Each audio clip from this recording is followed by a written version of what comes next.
Want to learn how to make rosemary and thyme chicken on the air fryer? Follow these steps.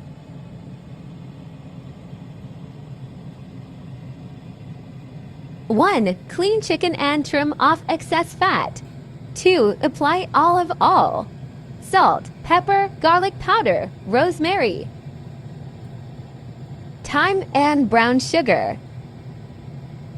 3. Cook in an air fryer for about 20 minutes at 400 degrees.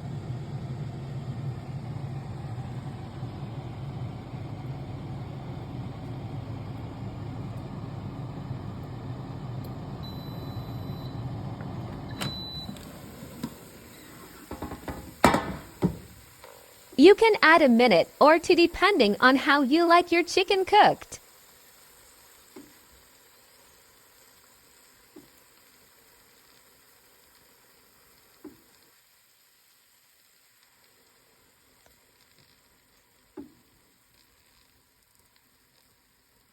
This is really good with some corn and pickled cucumber over white rice. Enjoy!